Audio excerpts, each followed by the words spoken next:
सतनाम वाहेगुरु सतनाम वाहेगुरु सतनाम वाहेगुरु सतनाम वाहेगुरु सतनाम वाहेगुरु साहिब जी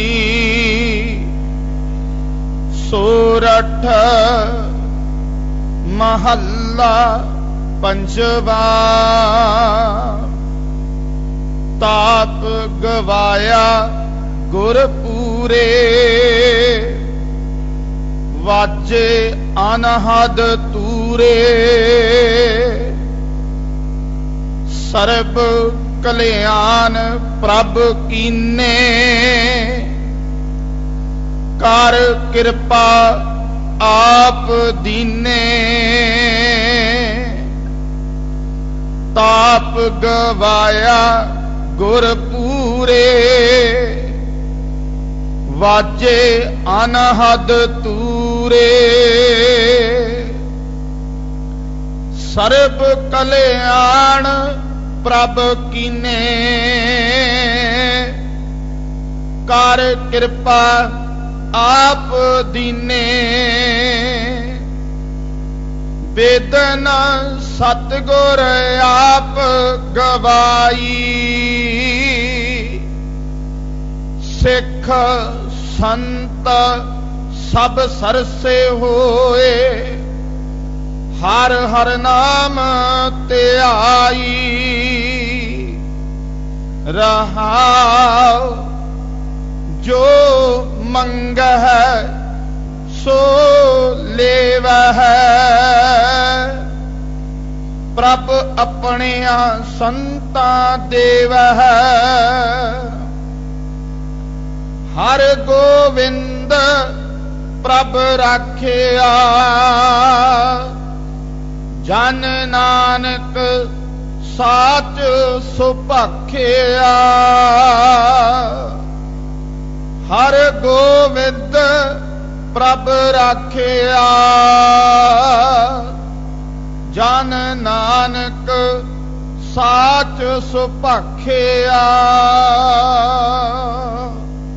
वाहेगुरु जी का खालसा वाहेगुरु जी की फतेह। वाहेगुरु जीओ एक मन पुरख ध्याए बरदाता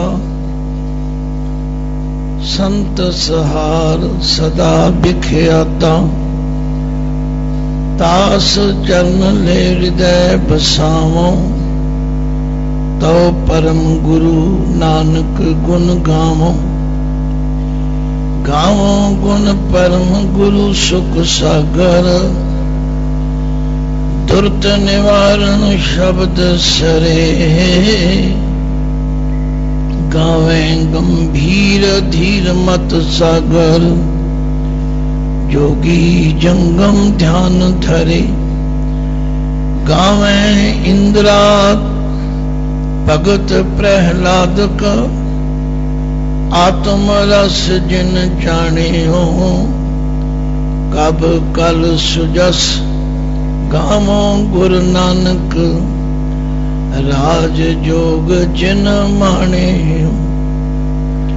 क्या हम कथें किछ कथ नहीं जाने प्रभ भावे तिवै बुलान साध संगत की तूर एक मांगो जन नानक पया सरान जागदी जोत ज़ाहरा ज़हूर हाजरा हजूर सर्व कला भरपूर चवर छतर तखदे मालक जुगो जुगो अटल सतगुरु धन धन धन श्री गुरु ग्रंथ साहिब जी दी पावन हजूरी अंदर शरदा ते भगती दी मूरत बन बैठी साध संगत। क्योंकि सचखंड श्री दरबार साहिब तो ਆਏ ਹੋਏ ਪਾਵਨ ਹੁਕਮਨਾਮੇ ਦੀ ਵਿਚਾਰ ਦੇਸ਼ ਅਤੇ ਵਿਦੇਸ਼ ਵਿੱਚ ਦੂਰ ਦੁਰਾਡੇ ਤੱਕ ਸੰਗਤਾਂ ਬੜੀ ਸ਼ਰਧਾ ਤੇ ਪ੍ਰੇਮਾ ਭਗਤੀ ਨਾਲ ਸੁਣਦੀਆਂ ਹਨ। ਇਸ ਲਈ ਭਾਈ ਸਾਰੀਆਂ ਸੰਗਤਾਂ ਨੂੰ ਸਭ ਤੋਂ ਪਹਿਲਾਂ ਗੁਰੂ ਪਾਤਸ਼ਾਹ ਦੀ ਬਖਸ਼ੀ ਹੋਈ ਫਤਿਹ ਗਜਾਈਏ। ਵਾਹਿਗੁਰੂ ਜੀ ਕਾ ਖਾਲਸਾ, ਵਾਹਿਗੁਰੂ ਜੀ ਕੀ ਫਤਿਹ। ਗੁਰੂ ਦਰਬਾਰ ਵਿੱਚ ਆਉਣ ਤੋਂ ਪਹਿਲਾਂ ਦਾਸ ਦੇ ਮਨ ਵਿੱਚ ਕਈ ਵਲਵਲੇ, ਕਈ ਇਸ ਤਰ੍ਹਾਂ ਦੇ ਭਾਵ ਪ੍ਰਗਟ ਹੋ ਰਹੇ ਸਨ ਕਿ ਸੰਗਤ ਨਾਲ ਇਸ ਪਾਵਨ ਹੁਕਮ ਦੀ ਵਿਚਾਰ ਕਰਦਿਆਂ ਕਈ ਪੱਖਾਂ ਉੱਤੇ ਧਿਆਨ ਚਲਾ ਗਿਆ। ਜਦੋਂ ਅੱਜ ਪੰਜਾਬ ਦੇ ਤਥਾ ਹਿੰਦੁਸਤਾਨ ਦੇ ਵੱਡੇ ਛੋਟੇ ਸ਼ਹਿਰਾਂ ਤੇ ਪਿੰਡਾਂ ਵਿੱਚ ਜਾ ਕੇ ਦੇਖਦਾ ਹਾਂ, ਸੰਗਤਾਂ ਬੜੀਆਂ ਪ੍ਰਫੁੱਲਤ ਹਨ। ਕਿਉਂ? ਉਹਨਾਂ ਨੂੰ ਰੋਜ਼ ਦੀ ਆਤਮਿਕ ਖੁਰਾਕ ਮਿਲਣ ਲੱਗ ਪਈ। ਜਿਵੇਂ ਰੋਜ਼ ਭੋਜਨ ਖਾਈਏ, ਰੋਜ਼ ਕਸਰਤ ਕਰੀਏ, ਰੋਜ਼ ਅਭਿਆਸ ਕਰੀਏ, ਰੋਜ਼ ਸੈਰ ਕਰੀਏ ਤਾਂ ਉਹਦਾ ਸਾਨੂੰ ਸਰੀਰਕ ਤੌਰ ਤੇ ਲਾਭ ਹੁੰਦਾ ਹੈ। ਇਸੇ ਤਰ੍ਹਾਂ ਜਦੋਂ ਗੁਰੂ ਸ਼ਬਦ ਦੀ ਵਿਚਾਰ ਰੋਜ਼ ਸੁਣੀਏ ਤਾਂ ਸਾਡੀ ਆਤਮਿਕ ਉਸਾਰੀ ਹੋਣ ਲੱਗ ਪੈਂਦੀ। ਕਿਉਂਕਿ ਕਈ ਵਾਰੀ ਸੰਗਤਾਂ ਦੇ ਮਨਾਂ ਵਿੱਚ ਕਈ ਛੋਟੇ ਛੋਟੇ ਪ੍ਰਸ਼ਨ ਸਵਾਲ ਪੈਦਾ ਹੁੰਦੇ ਹਨ। ਉਹਨਾਂ ਪ੍ਰਸ਼ਨਾਂ ਦਾ ਉੱਤਰ ਲੈਣ ਲਈ ਸਾਨੂੰ ਗੁਰੂ ਦੇ ਦਰ ਤੇ ਆਉਣਾ ਜ਼ਰੂਰੀ ਹੈ। ਇਸ ਤਰੀਕੇ ਨਾਲ ਘਰ ਬੈਠਿਆਂ ਗੁਰੂ ਕੇ ਸ਼ਬਦ ਦੀ ਵਿਚਾਰ ਸੁਣ ਕੇ, ਜਿਵੇਂ ਉਹ ਵਿਦਿਆਰਥੀ, ਉਹ ਸਟੂਡੈਂਟ ਜਿਹੜਾ ਰੋਜ਼ ਸਕੂਲ ਪੜ੍ਹਨ ਜਾਂਦਾ ਹੈ, ਰੋਜ਼ ਉਸਤਾਦ ਦੀ ਸਿੱਖਿਆ ਨੂੰ ਸੁਣਦਾ ਤੇ ਘਰ ਆ ਕੇ ਹੋਮਵਰਕ ਕਰਦਾ, ਉਹਦੀ ਪੜ੍ਹਾਈ ਵਿੱਚ ਕਦੇ ਕੋਈ ਵਿਘਨ ਨਹੀਂ ਪੈਂਦਾ। ਉਹ ਦਿਨੋਂ ਦਿਨ ਉਸ ਦਾ ਗਿਆਨ ਵੱਧਦਾ ਚਲਾ ਜਾਂਦਾ। ਸੱਚਮੁੱਚ ਇਸੇ ਤਰ੍ਹਾਂ ਗੁਰੂ ਦੀਆਂ ਪਿਆਰੀਆਂ ਸੰਗਤਾਂ ਨੂੰ ਜਦੋਂ ਦੀ ਇਹ ਸ਼ਬਦ ਦੀ ਵਿਚਾਰ ਸੁਣਨ ਦਾ ਅਵਸਰ ਮਿਲਿਆ, ਲੱਖਾਂ ਹੀ ਲੋਕਾਂ ਦੇ ਮਨਾਂ ਵਿੱਚ ਪਏ ਭਰਮ ਭੁਲੇਖੇ ਦੂਰ ਹੋਏ ਨੇ। ਨਿਰੇ ਉਹਨਾਂ ਗੁਰਸਿੱਖਾਂ ਦੇ ਨਹੀਂ ਜਿਹੜੇ ਅੰਮ੍ਰਿਤ ਧਾਰੀ, ਅੰਮ੍ਰਿਤ ਛਕਿਆ ਨਹੀਂ, ਦੂਜੇ ਧਰਮਾਂ ਦੇ ਲੋਕ ਵੀ ਇਸ ਗੱਲ ਤੋਂ ਪ੍ਰਭਾਵਿਤ ਹੋਏ ਨੇ ਕਿ ਦਰਬਾਰ ਸਾਹਿਬ ਤੋਂ ਆਈ ਹੋਈ ਇਸ ਪਾਵਨ ਵਿਚਾਰਧਾਰਾ ਨੇ ਸਾਡੇ ਮਨਾਂ ਦੇ ਅਗਿਆਨਤਾ ਦੇ ਹਨੇਰੇ ਦੂਰ ਕਰ ਦਿੱਤੇ। ਤੋ ਸਤ ਸੰਗਤ ਆਪ ਵਡਭਾਗੇ ਹੋ ਜੋ ਗੁਰੂ ਦੀ ਹਜ਼ੂਰੀ ਵਿੱਚ ਬਹਿ ਕੇ ਇਕਾਗਰ ਚਿੱਤ ਹੋ ਕੇ ਅੱਜ ਦੇ ਪਾਵਨ ਹੁਕਮ ਦੀ ਵਿਚਾਰ ਸੁਣੋ। ਮੈਂ ਹੋਰ ਸੱਜੇ ਖੱਬੇ ਦੀ ਕੋਈ ਗੱਲ ਨਹੀਂ ਕਰਨੀ। ਮੈਂ ਤਾਂ ਗੁਰੂ ਨਾਨਕ ਸੱਚੇ ਪਾਤਸ਼ਾਹ ਤੋਂ ਬਲਿਹਾਰ ਤੇ ਕੁਰਬਾਨ ਜਾਵਾਂ। ਜਿਹੜੇ ਆਪ ਗ੍ਰਸਤੀ ਸਨ, ਉਹਨਾਂ ਤੋਂ ਬਾਅਦ ਹੋਣ ਵਾਲੇ ਗੁਰੂ ਵੀ ਗ੍ਰਸਤੀ ਸਨ। ਸਿਰਫ ਇੱਕ ਗੁਰੂ ਹਰਕ੍ਰਿਸ਼ਨ ਸਾਹਿਬ ਜੀ ਨੇ ਗ੍ਰਸਤ ਧਾਰਨ ਨਹੀਂ ਕੀਤਾ। ਉਹਨਾਂ ਦੀ ਉਮਰ 5 ਤੋਂ 7.5 ਸਾਲ ਸੀ। ਆਪ ਭਲੀ ਭਾਂਤ ਜਾਣਦੇ ਹੋ, ਗ੍ਰਸਤੀ ਜੀਵਨ ਦੇ ਅੰਦਰ ਕਈ ਉਤਰਾ ਚੜਾ ਆਉਂਦੇ ਹਨ। ਜਿਹੜੇ ਗ੍ਰਸਤ ਧਾਰਨ ਹੀ ਨਹੀਂ ਕਰਦੇ, ਉਹਨਾਂ ਨੂੰ ਗ੍ਰਸਤ ਧਰਮ ਦੀਆਂ ਉਹਨਾਂ ਮੁਸ਼ਕਲਾਂ ਦਾ, ਉਹਨਾਂ ਉਤਰਾਵਾਂ ਚੜਾਵਾਂ ਦਾ ਕਦੇ ਪਤਾ ਹੀ ਨਹੀਂ ਲੱਗਦਾ। ਪਰ ਸਾਡੇ ਗ੍ਰਸਤੀ ਗੁਰੂ ਸਾਹਿਬਾਨ ਨੇ ਗ੍ਰਸਤ ਵਿੱਚ ਰਹਿ ਕੇ ਉਹਨਾਂ ਸਾਰੀਆਂ ਮੁਸ਼ਕਲਾਂ, ਉਹਨਾਂ ਸਾਰੇ ਉਤਰਾਵ ਚੜਾਵਾਂ ਨੂੰ ਦੇਖਿਆ, ਮਾਣਿਆ, ਆਪਣੇ ਸਰੀਰ ਤੇ ਹੰਢਾਇਆ ਤੇ ਫਿਰ ਸਾਨੂੰ ਉਹਨਾਂ ਨੇ ਇਹ ਪਾਵਨ ਸਿੱਖਿਆ ਦਿੱਤੀ।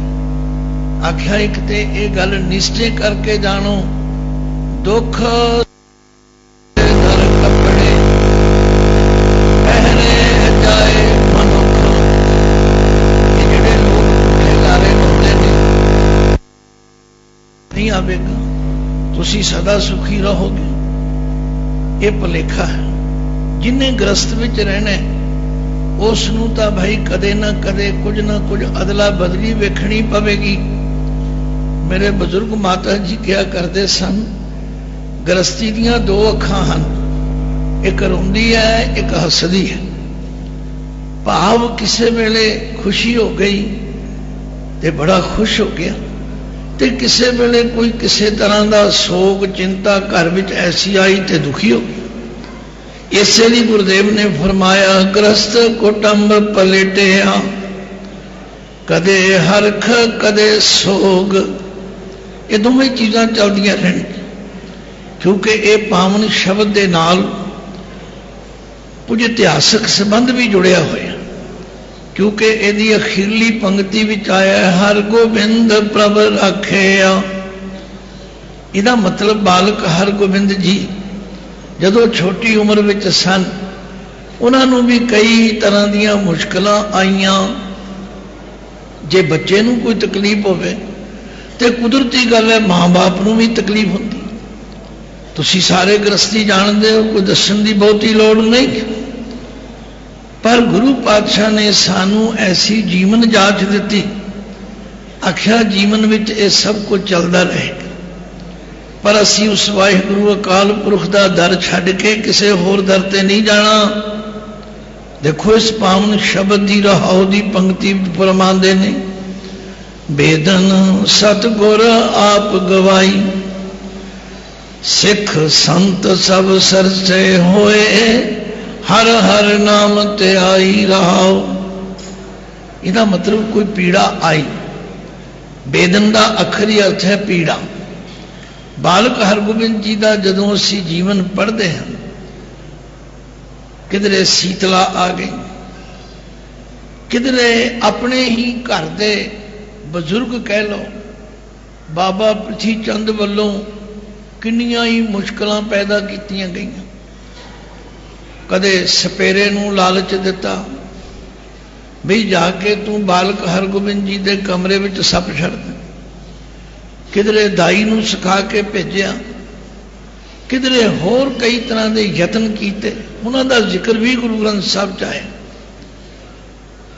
दुष्ट ब्राह्मण मुआ होए कै सूल, उन्होंने खड़ावे नूं भेज दिता, तू जाके रोज तू जाता है जदों बालक हरगोबिंद जी नूं दही खवाए उहदे विच आ पुड़ी भी पा देवी। कुछ कुछ तुसीं सुनिया, कुछ जानते हो, कुछ नहीं जानते।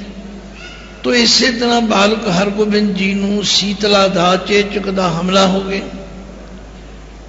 हुण कईयां ने आखिया महाराज तुसी देवी दे मंदिर चलो, किसी ने कुछ कहा, किसी ने कुछ कहा, पर गुरु पातशाह ने क्या ना भाई साडे कोल ते स्वाए अकाल पुरख तो होर कोई ठिकाना नहीं।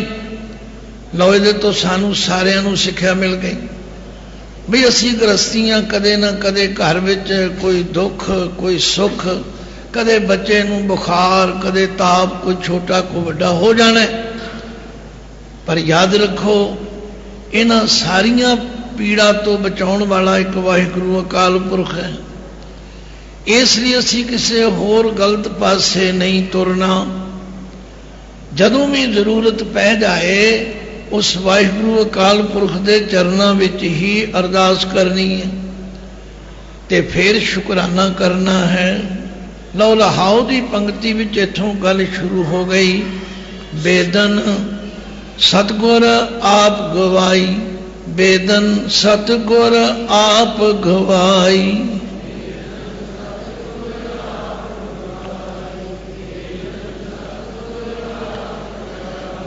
थोड़ा जिहा इहदे विच व्याकरणक नुकता भी नाल नाल करी चलीए। बहुत सारे प्रेमियां नूं उन्हां नुकतियां की जानकारी मिलण नाल पाठ करन विच सहूलत हुई है।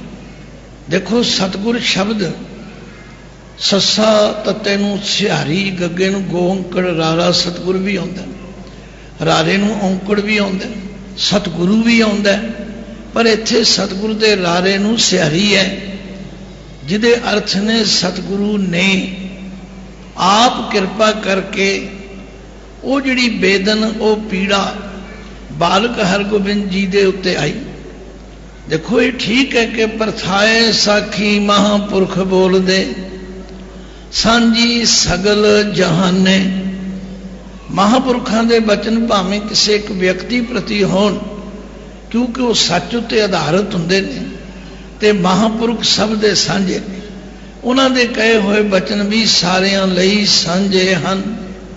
परथाए साखी महापुरख बोल दे सांझी सगल जहाने। भावें ये जिक्र गुरु हरगोबिंद साहिब जी की पीड़ा ठीक होने तो बाद किया गया, पर यह साडे सारियां उत्ते ढुकदा है। जे साडा सारियां दा भरोसा वाहिगुरु अकाल पुरख ते आ जाए, क्योंकि सारी बाणी सानू आद तो लैके अंत तीकर दृढ़ कराउंदी है। असी एक तो बिना दूजे दे दर ते नहीं जाना। एको है भाई एको है, एको है भाई एको है।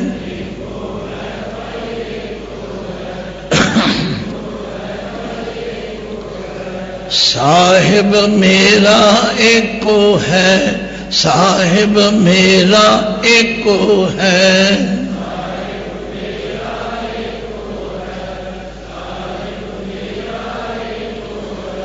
ये गल गुरु के सिख ने कदे नहीं भुलनी। असी एक तो बिना किसी दूजे वल नहीं झाकना। असी एक दे उपासक, आपे मारे आपे छोड़े आपे लेवे दे, ये सारिया शक्तियां ओदे विच हैं। असी उसका दर छड्ड के किसी होर देवी देवते दे उपासक नहीं बनना। वो सब ते मंगते हैं। साध संगत जी, मंगतियां दे मंगते बनना कोई शोभा नहीं दिंदा। भाई उहदे कोलों मंगो। गुरुदेव ते कहंदे ने बंदना हर बंदना गुण गावो गोपाल राय।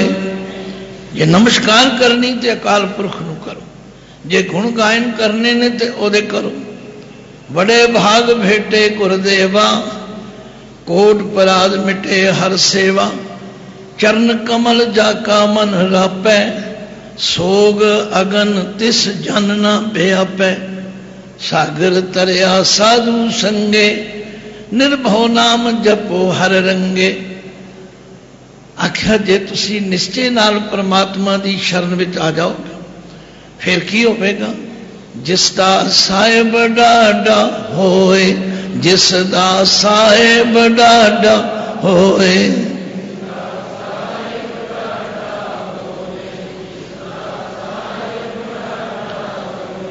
तिसनू मार न सकै कोई, तिसनू मार न सकै कोई।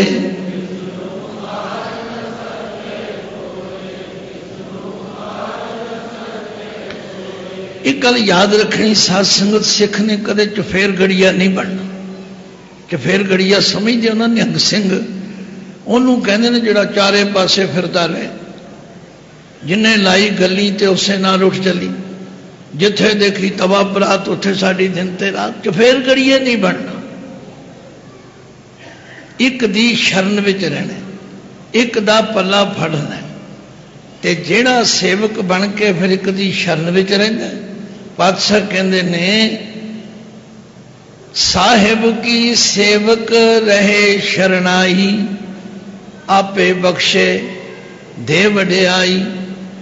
तिसते ऊपर नाही कोई, तिसते ऊपर नाही कोई।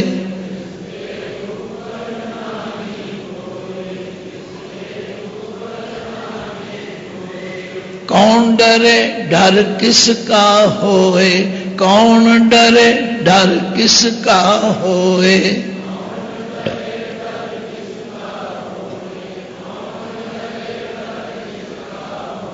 मैं कितने प्रमाण देवां गुरबाणी विचों, कितने शब्द सुनावां। बहुते तुहानूं आउंदे भी ने, पर तुसीं उन्हां ते मन नहीं टिकाउंदे। जे मन टिक जाए तो फिर भटकना रहेगी नहीं।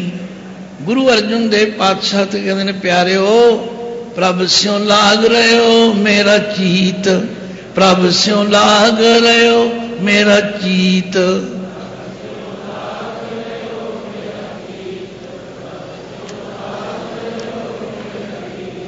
आखिया तुसी भी अपने मित्र बनाए ने, मैनू पता है सब दे मित्र है। ये धीआं पुत्रां नूं भी मित्र कहने, इस्त्री नूं मित्र कहने, रिश्तेदारां नूं मित्र कहने, पर कहते मेरी प्रीत तां एक परमेश्वर नाल लगी है।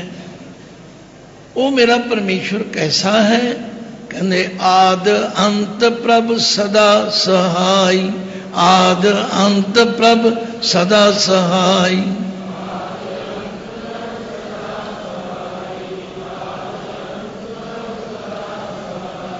धन हमारा मीत, धन हमारा मीत।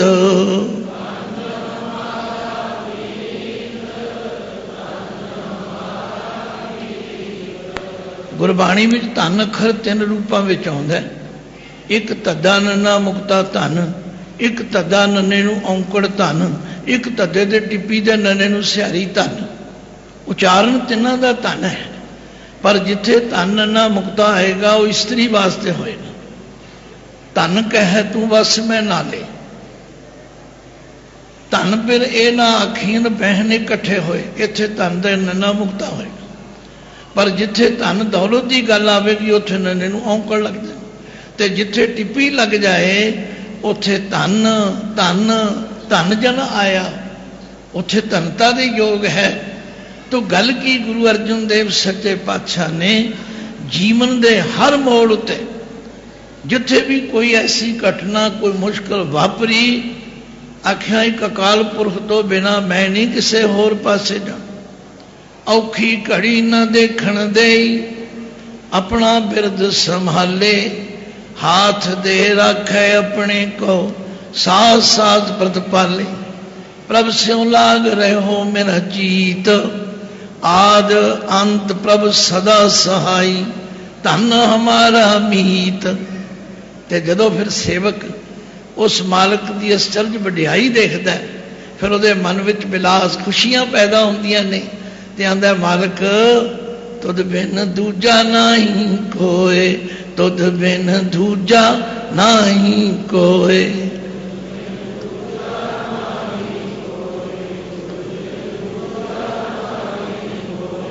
तू करतार करें सो होए, तू करतार करें सो होए।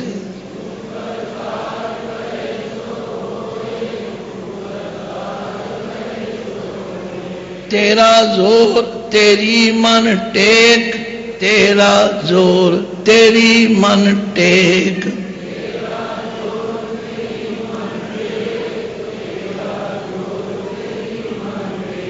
सदा सदा जप नानक एक, सदा सदा जप नानक एक।